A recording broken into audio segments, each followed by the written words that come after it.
welcome to Baltic Ways. I'm your host, Ben Gardner-Gill. Today, we're looking at the unlikely security relationship between the Baltic states and the United States. How it came to be, how it's evolved, and where it might be headed. My guest today is Dr. Andris Banka, a senior researcher at the Interdisciplinary Center for Baltic Sea Region Research at the University of Greifswald in Germany. He specializes in Baltic security and transatlantic relations, and his scholarly work has been featured in leading peer-reviewed journals and digital platforms. He is also recently the recipient of the AABS Book Prize for his 2025 monograph entitled America, the Baltic States, and the Making of an Unlikely Security Alliance. The book is published open access by Springer Nature and Palgrave Macmillan, so give it a read after listening to our discussion. Stay tuned.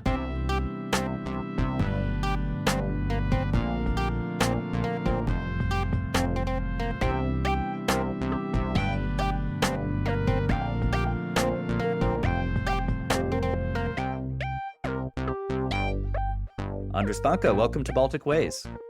Hello. Thank you very much for the opportunity. I am a follower and a fan of the podcast, actually. So thank you, Ben. Oh, wonderful. Well, glad to have you on. I thought we would start out by debunking some Kremlin propaganda, which is namely, why did NATO expand after the fall of the Soviet Union? And is it an offensive alliance? Why did it come to the Baltic states? So starting with the most controversial question, indeed, right from a get-go, there are many reasons, to be honest, why NATO expanded. So from a Baltic perspective, clearly that question can be answered not because someone pushed this alliance on us, or not because the Americans wanted it that way, which is a Kremlin talking point, but mostly because we, after regaining independence, wanted to be part of the security alliance, and we felt that is the best security insurance against potential revanchist Russia. And I have to say that there were very briefly in the 90s discussed alternative trajectories of where Baltics could land on a geopolitical map. There was a bit of talk of Finlandization as well, but those were just, some briefly discussed alternatives.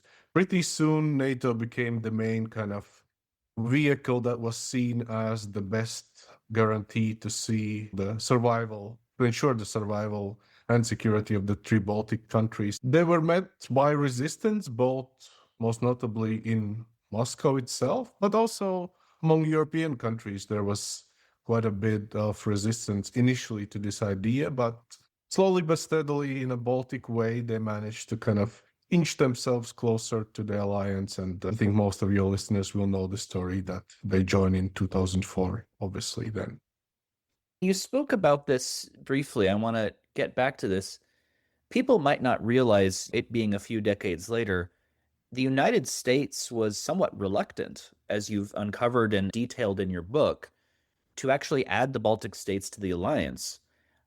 And while with the current political situation, one might understand that a bit better, we come from several decades where there was no question about the Baltic states being in NATO. So could you walk us back to the 1990s? And why was the United States reticent? Was it fear of Russia? Was it something else? Right, that's a good question. Absolutely. Even the administration that is, from today's perspective, viewed as the one that kind of wanted this NATO enlargement to happen, which is the Clinton administration, initially was very hesitant towards this idea. There are many reasons for that. So obviously, the Baltics themselves had to jump through hoops to prove that they are worthy of this membership. They had to do these reforms. And I think there's no one single answer why you can answer why this happened this specific way and this specific time. But I think a big part of this story lies in Baltic abilities to reform themselves and do that quite fast. So initially, while Washington is quite skeptical, they do not completely slam the door closed. My best summary of the early Clinton years is a cable by Talbot, where he writes, regarding the Baltic countries, never say never. They realize it's going to be an uphill climb. In the US Senate, you need 2/3 of the votes. And that was clearly far from guaranteed. So step by step, the Baltics managed to prove themselves as quite successful reformers, and they gained this kind of traction. In terms of resistance, there was, I think, no NATO enlargement talk goes without someone mentioning George Kennan, but there were way more people inside the administration and outside it that opposed it. Henry Kissinger is someone, a very prominent figure that in the early 90s just dismissed this as a plainly stupid idea that we shouldn't do that. One of the factors that you can hear often is simply that we're going to ruin relations with Russia with this move. And for what? What is the strategic gain? What is it that America is going to gain in return for expanding its security guarantee?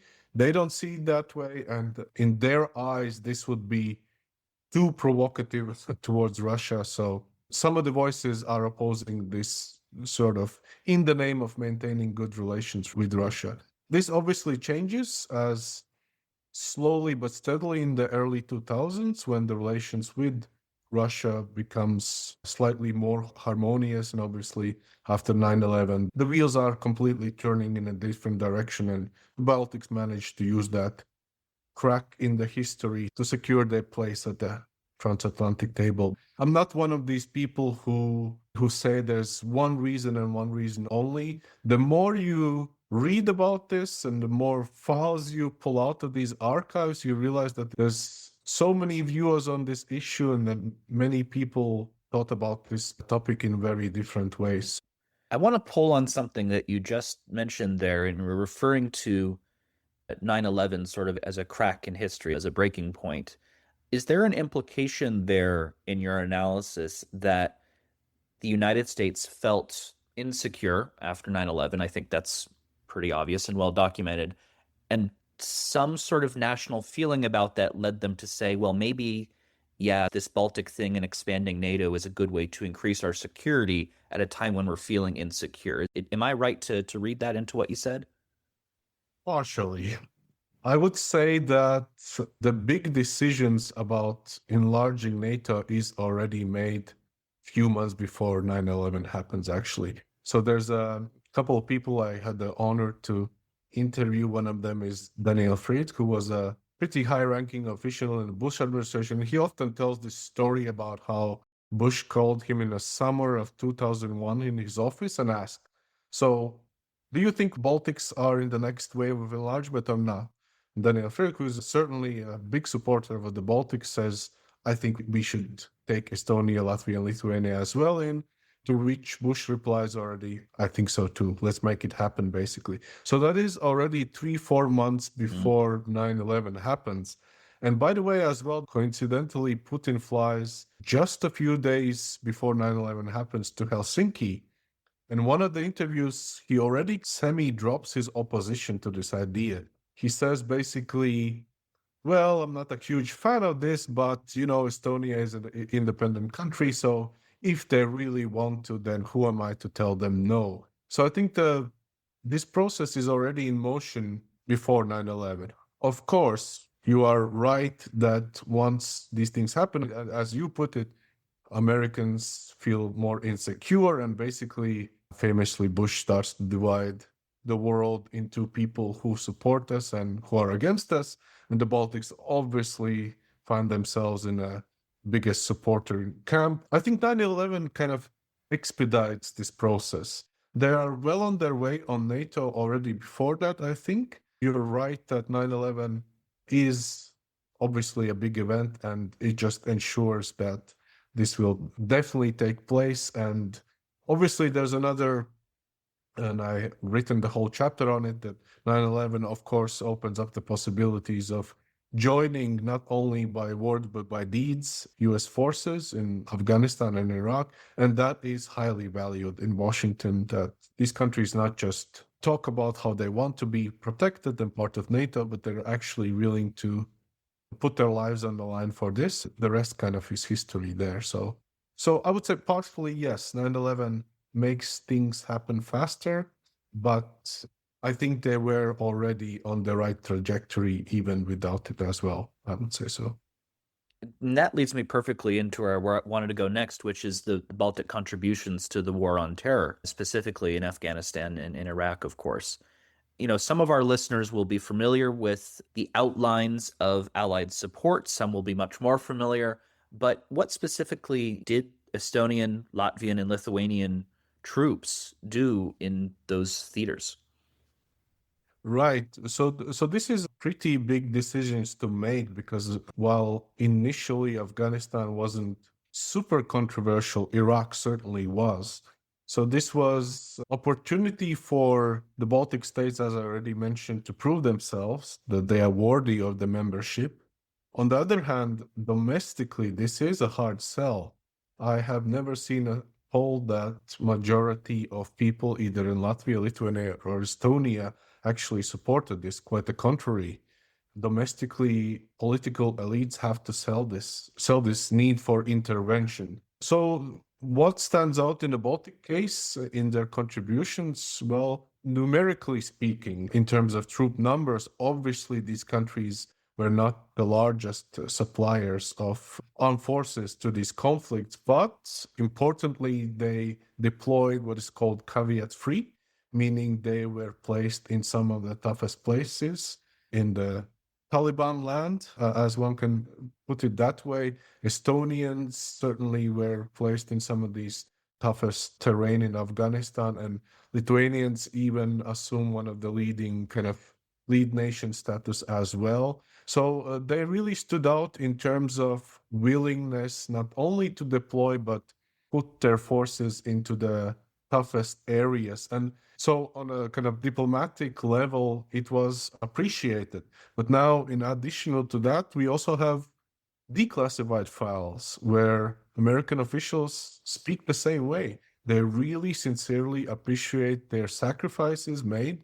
At some point, this is already a bit later, 2007, 2008, there's a financial crisis, which puts also a strain, but these countries keep their forces in these US-led efforts. So this is something that I think it mattered to the extent that for US leadership as well, not in terms of changing the dynamics completely of the missions. In the end, we know the end result. By and large, one can say that was a kind of strategic mistake or certainly didn't achieve its objectives in that sense.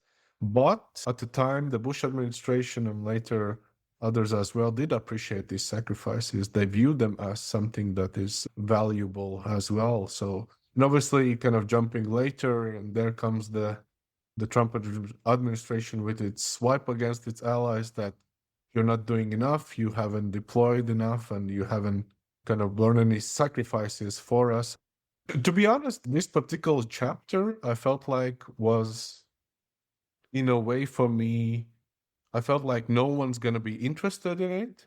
But because the Trump administration started to be dismissive of Canadian contributions, Danish contributions to these wars, suddenly I felt like this topic is completely re-emerging again. And many people among the Baltic politicians kind of look back at it and say, well, what was that for? What was that sacrifice for? And we felt a bit betrayed, some of them, because some of them really put their political careers as well on the line, because there were casualties.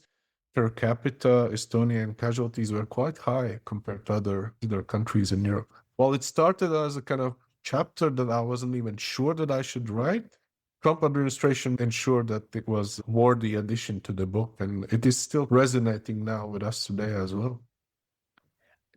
Absolutely. This book was published in late 2025. Some of the controversies, to put it that way, over Danish contributions, Canadian contributions, as you said, came up only in the earlier part of this year, 2026. So, in a way, good planning on your part. That does lead into the question, which I think is on everyone's mind now. What's next for this security relationship, right? It's been pretty stable for a few decades, especially the last 22 years since the formal accession to NATO. But we see a lot of uncertainty in the region. We're recording this in late May 2026. Just within the last couple weeks, the Secretary of War, Pete Hegseth, said that he was stopping a troop deployment to Poland. And then those troops are now going back into Poland as of a few days ago, and when we're recording this. Now, that means more American troops in the region, but there's that uncertainty. There was that back and forth. Not to comment specifically on that instance, but it's right next door, obviously. It's in Poland, very similarly minded as a security actor to the Baltic states. Could you give us a sense of what the feeling is in the Baltics right now? I know you're based in Germany at the moment, but I imagine you have a sense. And also from your perspective as a scholar, what this moment in history tells us. Well, so that's a very good question. The feeling generally put is bad, of course. Let's not portray it differently. But I wouldn't say that everything is lost just yet. I would just slightly take a step back. And what fascinates me personally is the difference between the first Trump administration and the second one. Because Trump was Trump already in the first term, no doubt about it. He was railing against the allies already. But me and my colleagues have done lots of kind of statistical analysis of military exercises, troop movements, arms sales. All of those things in the first Trump term stayed intact. There was no US retrenchment from the Baltics. If anything, purely by kind of data-driven analysis, American kind of position in the Baltics were just strengthened, to be honest. Despite the fact that Trump already in the first term clearly signaled his displeasure with NATO and just traditional alliances in general. Now, fast forward to the second Trump term, things are different now, for sure. This is not the same administration as it was before. Trump himself seems to be less constrained. Those people in the White House or around him that were supposedly these Atlanticists are gone. And in our people, what can you describe them as restrainers or people that feel like Europe is just a freeloader and doesn't deserve our protection? You could already see that in the polls just before the election. I saw a couple of them that in Lithuania, Estonia, I think 70-80% were in favor of the Democratic candidate Kamala Harris.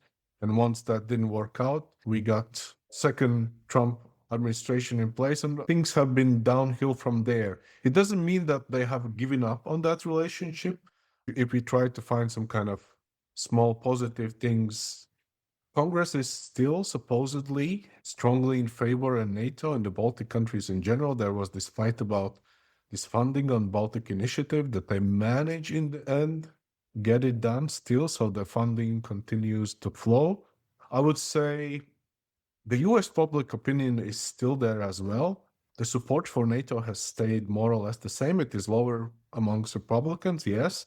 But when you ask the question, should we defend the Baltic countries, it is still 55-58%. So stable and reasonably there. Now, obviously, there are negatives as well. And this measure, what you just mentioned about these troop deployments, I think that is the most important signal about where this administration is. So you can hear often about political leads in Eastern Europe, also Finland, elsewhere, kind of dismissing what Trump says, but they always say, let's see where the troops are. And I think this is the most sensitive area. I don't think that removing 2,000 troops dramatically changes something, but it is a political signal, and it comes just an absolutely wrong time, of course, when we see drones across the Baltic skies and some of them landing in Lithuania and elsewhere. So the timing for that is bad.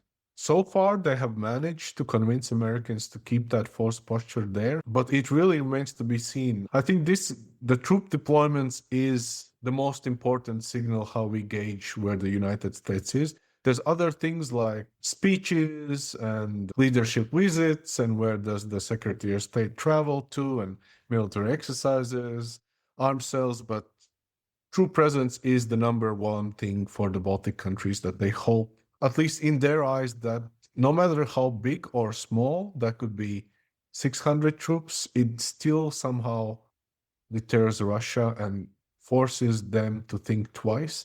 Are they really going to roll up on countries where there are true presence?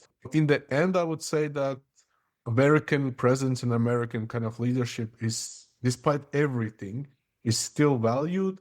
But of course, countries have to think about option B, like insurance. You can not necessarily always in the public space, but politicians, when you interview them after a few beers, will tell you that, yes, we have to think about option B. And I think for a country like Lithuania, that would be Germany, who has setting up permanent presence there. For Latvia, Canadians are doing a lot. And obviously in Estonia, we have British forces, but there are also smaller alignments. So not all things that have happened in the second Trump term are bad. Finns joining the NATO and Swedes joining NATO and sending their troops to Latvia, for example. Sweden has sent, I believe, 100 or something in that nature. So those are positive developments as well. So I would say in the long term, there is still a hope that America somehow comes around. Perhaps not in the same position as before, but there is some kind of turn. Until that, I think these countries will look for ways to strengthen true presence from other countries, and they will try to fill these gaps. How successful they can be in the short term remains to be seen, but there are options now as well. Europe is not as helpless as it used to be 5, 10 years ago. But obviously, we hope that as Americans celebrate your 250 anniversary, that you have the capacity to reinvent yourself, which you have done many times before. And I think there's plenty of goodwill in the Baltics still towards the United States. Right.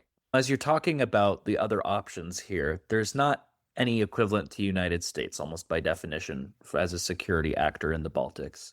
You mentioned the German deployment in Lithuania, not just a deployment now, but a permanent presence. And you mentioned this time frame. Could you have thought that there would be the political will and also, frankly, the funding for the German military to have a permanent overseas station in the Baltic countries 5 years ago, 10 years ago? Obviously not. That's a huge development. You mentioned Europe is not as helpless as it used to be. There are some serious strides being made, not just in Poland and the Baltics, which have always been on the forefront, literally and figuratively, but elsewhere on the continent. So there is this change in the security situation. And I think it makes sense that we can't really go back to how it was before. That's just not going to happen. There is going to be a new security order. It is going to look different. What exactly it's going to look like, we're still figuring that out. So this is where I want to pull back on lessons from history here. When there was, I'm going to use Mark Carney's term here, a rupture, when there was a rupture, a really big rupture in the global order with the collapse of the Soviet Union in the early 1990s, there was a lot of thinking, a lot of discussion going on about what comes next. What can we learn from that historical situation? We've talked about this on the podcast before with a few other guests, but I'm curious about your thoughts. What can we learn from that situation about what we're going through now? That's a very good question. And so before I answer that, you touched upon this German presence here and whether you can actually believe that. I still cannot honestly believe that. As you said it 3, 4 years ago, the idea that there will be 5,000 German troops deployed with their family members seemed very bizarre and just impossible, close to impossible. So things are shifting in that way. Things can change positively as well, and Europe can assume a bigger role. And this is where the paradox often as well is what there is a little bit of truth, of course, what Trump says. It's just how he says it, and his solutions to that is often just bad, plain bad.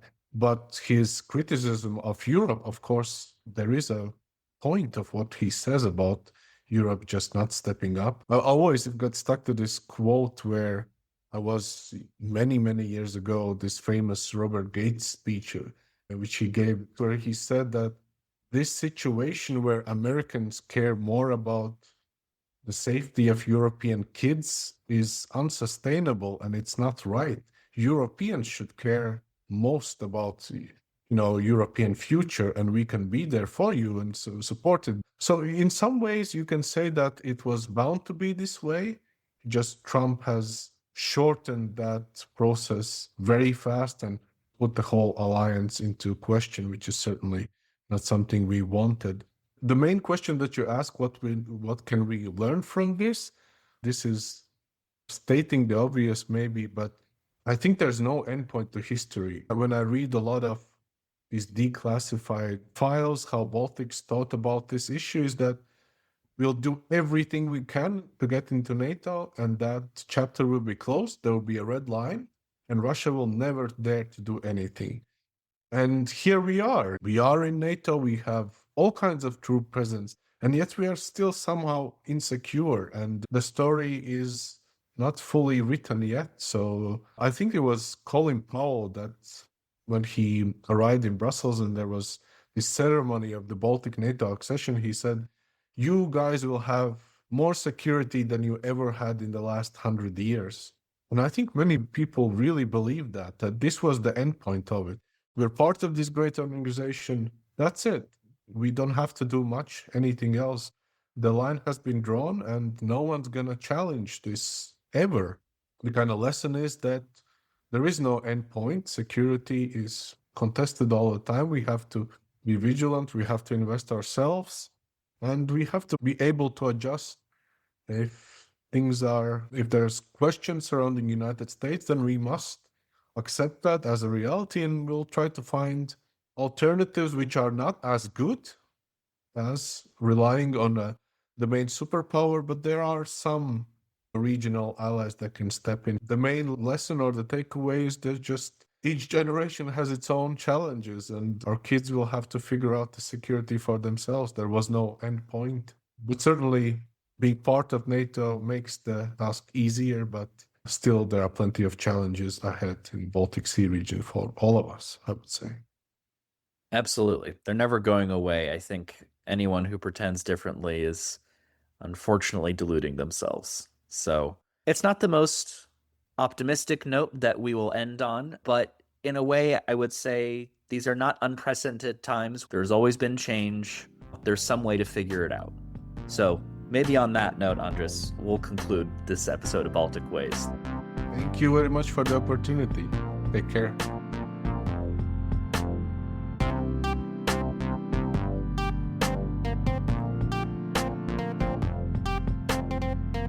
Thank you for listening to this episode of Baltic Ways. As mentioned, Andres Banka's book, America, the Baltic States, and the Making of an Unlikely Security Alliance, was published open access in late 2025 by Springer Nature and Palgrave Macmillan. A note that the views expressed in this episode do not necessarily reflect those of AABS or FPRI. Thanks so much for listening to Baltic Ways.